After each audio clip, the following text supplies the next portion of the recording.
AP liquor స్కామ్పై ప్రభుత్వం నియమించిన నిపుణుల కమిటీ కీలక వ్యాఖ్యలు చేసింది. జగన్ సీఎంగా ఉన్న కాలంలో మద్యపాన సంబంధిత కాలేయ వ్యాధుల బారిన పడిన వారి సంఖ్య అంతకు ముందు 5 ఏళ్లతో పోలిస్తే రెట్టింపు అయినట్లు నిపుణుల కమిటీ తేల్చింది. ఆరోగ్యశ్రీ పథకం కింద నమోదైన గణాంకాలను విశ్లేషించిన ఈ కమిటీ కాలేయ వ్యాధులతో పాటు నరాల సంబంధిత సమస్యలు కూడా గణనీయంగా పెరిగాయని తన నివేదికలో పేర్కొంది.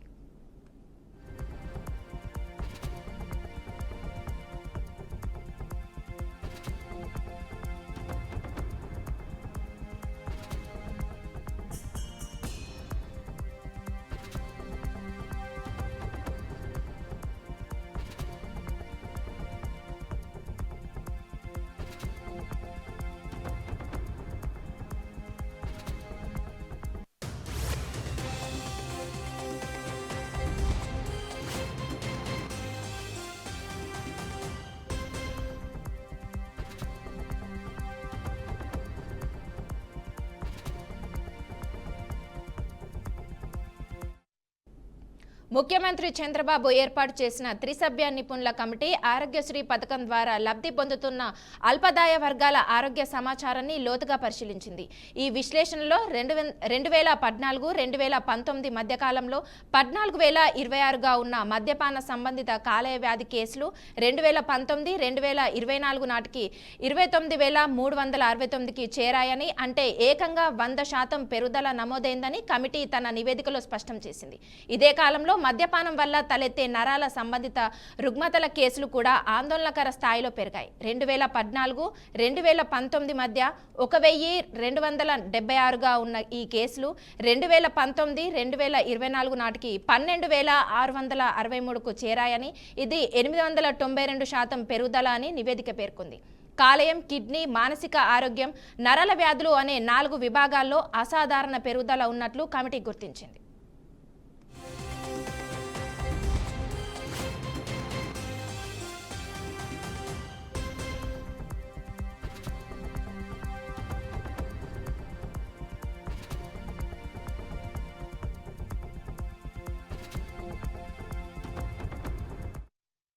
ఈ గణాంకాలపై రాష్ట్ర ఆరోగ్య శాఖ ప్రత్యేక ప్రధాన కార్యదర్శి స్పందిస్తూ 2014-2019తో పోలిస్తే 2019-2024 మధ్య కాలంలో కాలేయ, నరాల సంబంధిత రోగుల సంఖ్యలో అనూహ్యమైన పెరుగుదలను మేము గుర్తించామని తెలిపారు.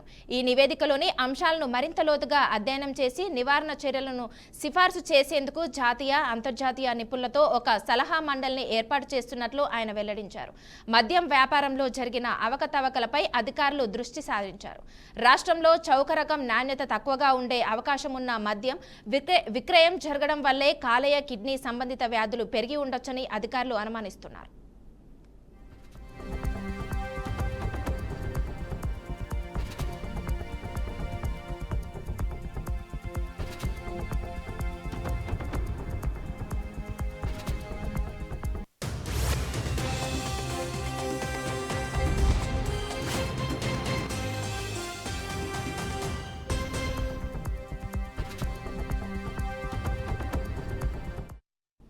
ఈ క్రమంలోనే రాష్ట్ర ఆర్థిక నేరాల విభాగం సిఐడి 2024లో నమోదు చేసిన ప్రథమ సమాచార నివేదిక ఆధారంగా ఎన్ఫోర్స్మెంట్ డైరెక్టరేట్ మనీ లాండరింగ్ నిరోధక చట్టం కింద కేసు నమోదు చేసింది. కొనుగోలు ఉత్తర్వులను తారుమారు చేయడం, దేశవ్యాప్తంగా పేరున్న మద్యం బ్రాండ్లను తొలగించి వైసీపీ అనుబంధ సంస్థలతో సంబంధం ఉన్నట్లు ఆరోపణలు ఎదుర్కొంటున్న స్థానిక బ్రాండ్లను ప్రవేశపెట్టడం వంటి అవకతవకలపై దర్యాప్తు అధికారులు విచారణ జరుపుతున్నారు. ప్రభుత్వం ఆధ్వర్యంలోని మద్యం దుకాణాలు నిల్వలు ఉన్నప్పటికీ ప్రజాదరణ పొందిన బ్రాండ్లను ఉద్దేశపూర్వకంగా అందుబాటులో ఉంచలేదని Andhra Gold whisky, Good Friends whisky, Dare House brandy, Champion Special whisky, Hearts Desire whisky వంటి కొత్త స్థానికంగా ఉత్పత్తి అయిన బ్రాండ్లను నియంత్రణ పరిమితులకు మించి ప్రోత్సహించారని ప్రత్యేక దర్యాప్తు బృందం తన మధ్యంతర నివేదికలో ఆరోపించినట్లు సమాచారం. ఈ పరిణామాల నేపథ్యంలో రాష్ట్రంలో మద్యపాన విధానాలు, వాటి పర్యవసనాలపై విస్తృత చర్చ జరుగుతోంది.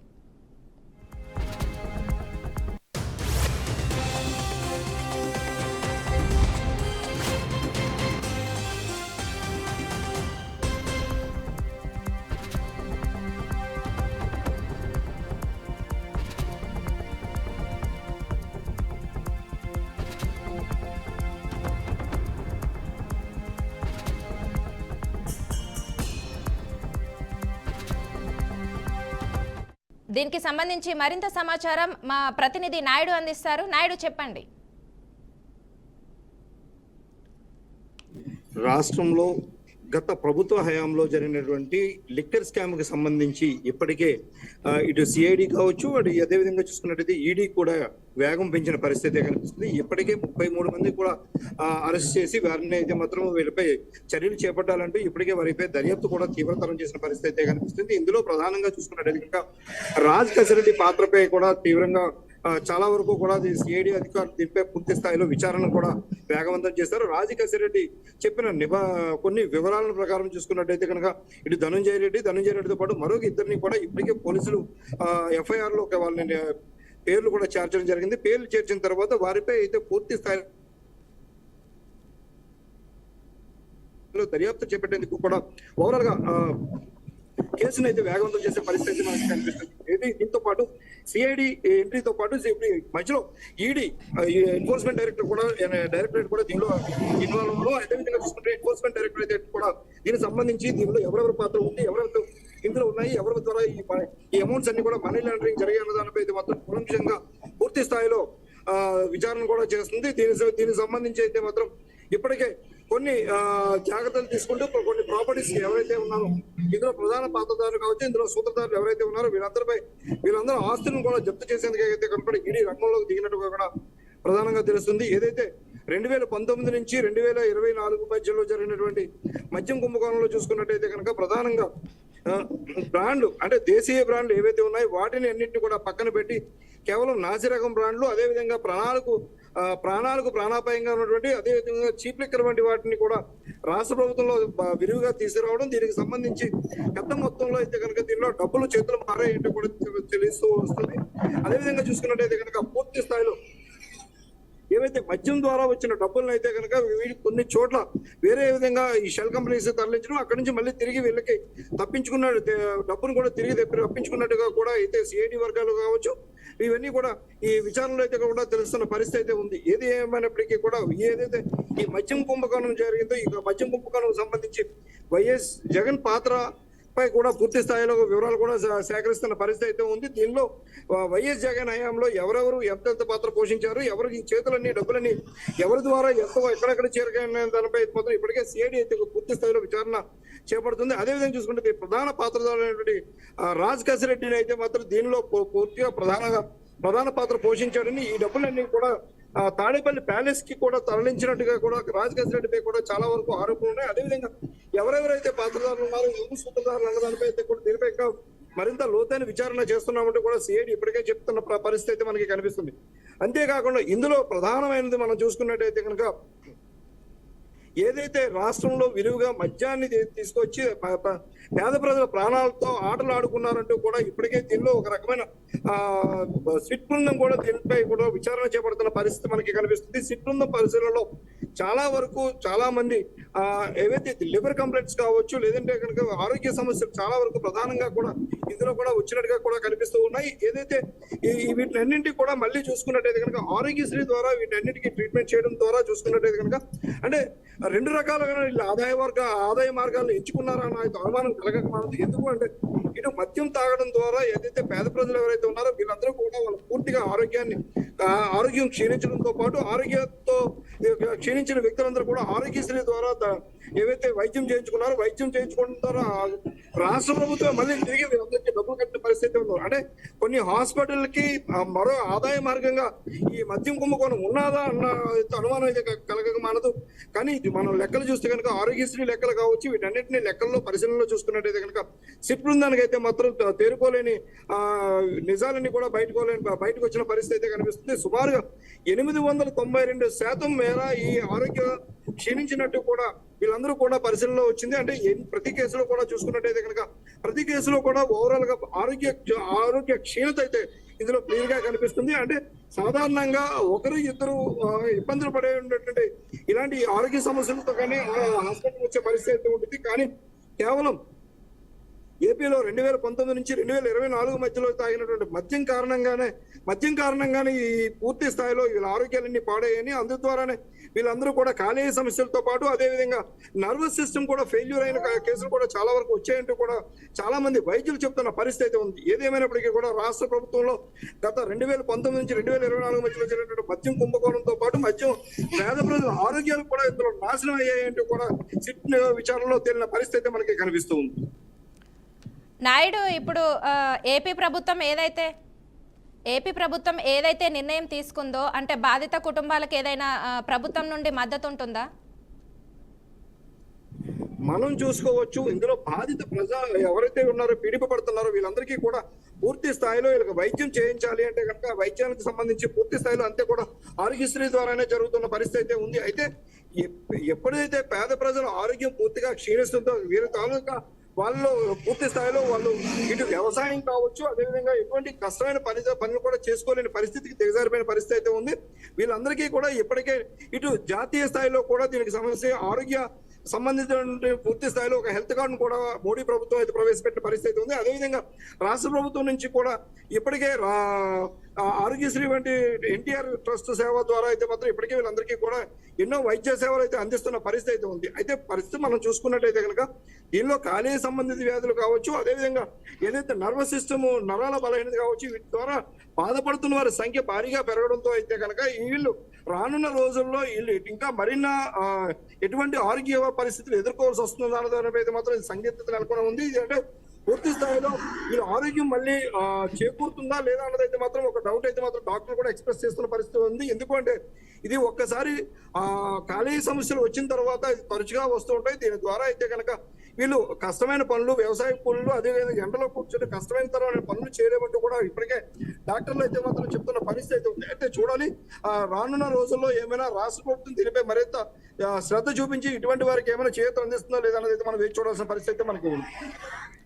నాయుడు, ఇప్పుడు మద్యం వల్ల ప్రాణాలు నష్టపోవడం, కుటుంబాలు నాశనం అవడం ఇలాంటివి చూస్తున్నాం. అంటే మద్యం వల్ల వచ్చే ఆదాయంతో ప్రభుత్వం నడుస్తుంది. దీనివల్ల అంటే నిషేధం చేయాలన్న ఆలోచన ఉందంటారా ప్రభుత్వానికి? మనం చూసుకోవచ్చు, గత ప్రభుత్వంలో కావచ్చు, ఏ ప్రభుత్వం అయినా సరే మద్యం ద్వారానే మొత్తం ఓవరాల్ గా కూడా రాష్ట్ర ప్రభుత్వం నడుస్తున్న పరిస్థితి అయితే మనకి కనిపిస్తుంది. దీనికి సంబంధించి ఇప్పటికే రాష్ట్ర ప్రభుత్వంపై అయితే కనుక ఒత్తిడి వచ్చినప్పటికీ కూడా దీన్ని ఏ విధంగా కూడా నివారించలేమంటూ కూడా వాళ్ళందరూ కూడా చెప్పిన పరిస్థితి. గత 2019 నుంచి 2024 మధ్యలో రాష్ట్ర ప్రభుత్వం జగన్ ప్రభుత్వంలో అయితే కనుక మద్యం 3 సంవత్సరాల పాటు మద్యం అమ్మకాలపై కూడా దీనిపై లోన్స్ కూడా తీసుకొచ్చిన పరిస్థితి అయితే ఉంది. అంటే పూర్తి స్థాయిలో మన రాష్ట్రంలో 3 సంవత్సరాల పాటు మద్యాన్ని నిషేధించే పరిస్థితి కూడా లేదు. అయితే ఎటువంటి బ్రాండ్లను తీసుకురావడం ద్వారా కొంతమేర అయితే కనుక నష్టాన్ని పూరించవచ్చు, అంతే తప్ప కానీ పూర్తి స్థాయిలో మద్యాన్ని అయితే నివారించే పరిస్థితి అయితే మనకి కనిపించట్లేదు. కానీ ఏవైతే దేశీయ బ్రాండ్లు ఉన్నాయో లేదంటే మంచి పేరెన్నిక గల బ్రాండ్లు ఏవైతే ఉన్నాయో ఆ మద్యాన్ని అయితే మాత్రం రాష్ట్రంలో సరఫరాకి ఇప్పటికే కూటమి ప్రభుత్వం తీసుకురావడం, అదేవిధంగా ఆ మద్యం నిల్వలు కావచ్చు, మద్యం అమ్మకాలు కూడా సాగుతున్న పరిస్థితి ఉంది. గత ప్రభుత్వ హయాంలో తీసుకున్నటువంటి కొన్ని నాసిరకం బ్రాండ్లు, అదేవిధంగా తక్కువ మోతాదు ఎక్కువ ఆల్కహాల్ మోతాదు ఉన్నటువంటి ఏవైతే బ్రాండ్లు ఉన్నాయో వాటిని కూడా నిషేధించిన పరిస్థితి అయితే ఉంది. కొంతమేర ఆరోగ్య సమస్యలు అయితే కనుక గతంతో పోల్చుకుంటే తగ్గాయంటూ కూడా కొంతమంది డాక్టర్లు కూడా చెప్తున్న పరిస్థితి అయితే ఉంది. అయితే రానున్న రోజుల్లో మద్యంపై అయితే మాత్రం మద్యం అమ్మకాల ద్వారానే రాష్ట్ర ప్రభుత్వం నడిచే పరిస్థితి ఏర్పడిన నేపథ్యంలో మద్యాన్ని అయితే మాత్రం నివారించే అవకాశాలు లేవంటూ కూడా నిపుణులు చెప్తున్న పరిస్థితి మనకి కనిపిస్తుంది. Okay, thank you Naidu.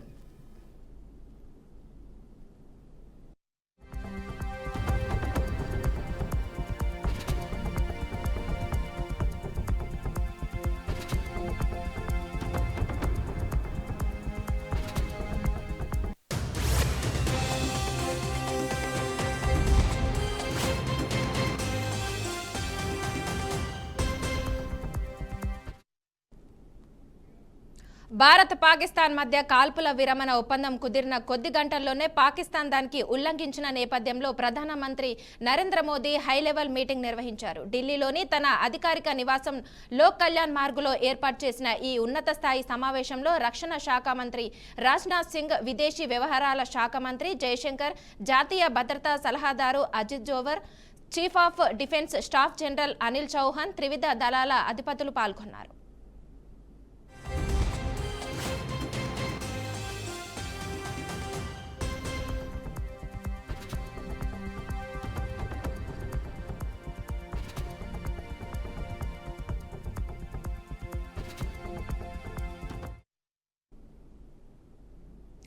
Deputy CM Pawan Kalyan వీర జవాన్ ని తలుచుకొని భావోద్వేగానికి గురయ్యారు. వీర జవాన్ మురళి ఆయన అభిమాని కావడం ఆయన అదృష్టమని అన్నారు. జవాన్ మురళికి నివాళులర్పిస్తూ వారి కుటుంబానికి అండగా ఉంటానని భరోసా ఇచ్చారు.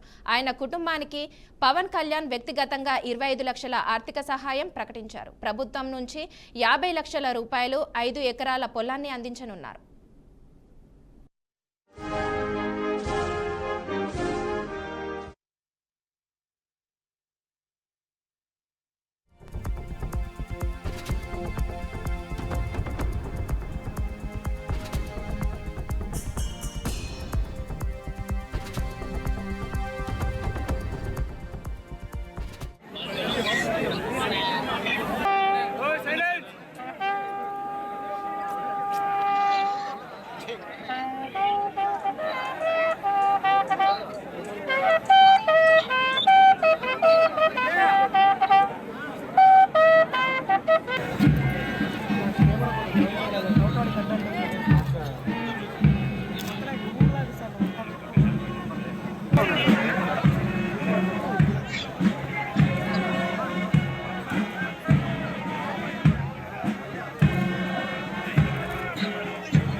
గౌరవ ముఖ్యమంత్రి గారి సూచనల మేరకు ఇందాక సోదరులు మన లోకేష్ గారు చెప్పినట్టుగా 50 లక్షలు గ్రేషియాన్ని ప్రకటిస్తూ ఉన్నారు.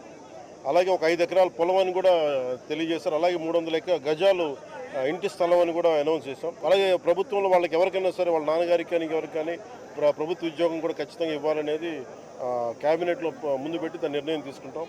ఇవన్నీ కాకుండా నేను అదనంగా వ్యక్తిగతంగా నేను కూర్చోబెట్టి ట్రస్ట్ ద్వారా ఒక 25 లక్షల రూపాయలు వారి కుటుంబానికి నా వ్యక్తిగతంగా నేను సాయం చేస్తానని తెలియజేసుకుంటే ఇది ఇలాంటి పరిస్థితులు రాకూడదని కోరుకుంటాం. కానీ దురదృష్టవశాత్తు ఇలాంటివి జరిగినాయి. మనం అందరం ఇలాంటి పరిస్థితుల్లో భారతదేశ ప్రభుత్వానికి, ఆర్మీకి, నేవీకి, ఎయిర్ ఫోర్స్కి, ఎంటైర్ డిఫెన్స్ ఫోర్సెస్కి ఇది మనం అండగా ఉండాల్సిన సమయం. ప్రతి ఒక్కరూ చాలా ఎరుకుతోటి చాలా జాగ్రత్తగా ఉండాలి. మేము ముగ్గురం కూర్చొని ఇందాక గౌరవ ముఖ్యమంత్రి గారి సూచనల మేరకు ఇందాక సోదరులు మన లోకేష్ గారు చెప్పినట్టుగా 50 లక్షలు గ్రేషియాన్ని ప్రకటిస్తూ ఉన్నారు. అలాగే ఒక 5 ఎకరాల పొలం అని కూడా తెలియజేశారు. అలాగే 300 గజాలు ఇంటి స్థలం అని కూడా అనౌన్స్ చేశాం. అలాగే ప్రభుత్వంలో వాళ్ళకి ఎవరికైనా సరే వాళ్ళ నాన్నగారికి కానీ ఎవరికి కానీ ప్రభుత్వ ఉద్యోగం కూడా ఖచ్చితంగా ఇవ్వాలనేది క్యాబినెట్లో ముందు పెట్టి దాని నిర్ణయం తీసుకుంటాం. ఇవన్నీ కాకుండా నేను అదనంగా వ్యక్తిగతంగా నేను కూర్చోబెట్టి ట్రస్ట్ ద్వారా ఒక 25 లక్షల రూపాయలు వారి కుటుంబానికి నా వ్యక్తిగతంగా నేను సాయం చేస్తానని తెలియజేసుకుంటే ఇది ఇలాంటి పరిస్థితులు రాకూడదని కోరుకుంటాం. కానీ దురదృష్టవశాత్తు ఇలాంటివి జరిగినాయి. మనం అందరం ఇలాంటి పరిస్థితుల్లో భారతదేశ ప్రభుత్వానికి, ఆర్మీకి, నేవీకి, ఎయిర్ ఫోర్స్కి, ఎంటైర్ డిఫెన్స్ ఫోర్సెస్కి ఇది మనం అండగా ఉండాల్సిన సమయం. ప్రతి ఒక్కరూ చాలా ఎరుకుతోటి చాలా జాగ్రత్తగా ఉండాలి. మేము ముగ్గురం కూర్చొని ఇందాక గౌరవ ముఖ్యమంత్రి గారి సూచనల మేరకు ఇందాక సోదరులు మన లోకేష్ గారు చెప్పినట్టుగా 50 లక్షలు ఇంటిగ్రేషన్ ప్రకటిస్తూ ఉన్నారు. అలాగే ఒక 5 ఎకరాల పొలం అని కూడా తెలియజేశారు. అలాగే 300 గజాలు ఇంటి స్థలం అని కూడా అనౌన్స్ చేశాం. అలాగే ప్రభుత్వంలో వాళ్ళకి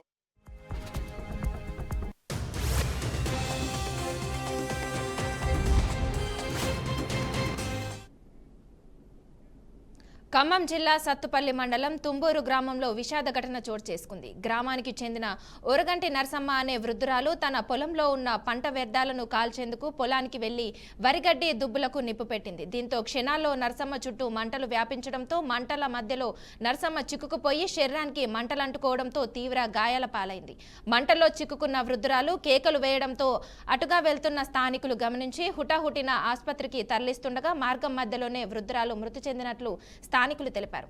సమాచారం అందుకున్న పోలీసులు ఘటనా స్థలానికి చేరుకొని ప్రమాదం జరిగిన పరిస్థితిని పరిశీలించి కేసు నమోదు చేసి దర్యాప్తు చేపట్టారు.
కాశ్మీర్లోని పుల్వామాలో 40 మంది పారామిలిటరీ సిబ్బంది మరణానికి కారణమైన బాంబు దాడి వెనుక తమ హస్తం ఉందని పాక్ అంగీకరించింది.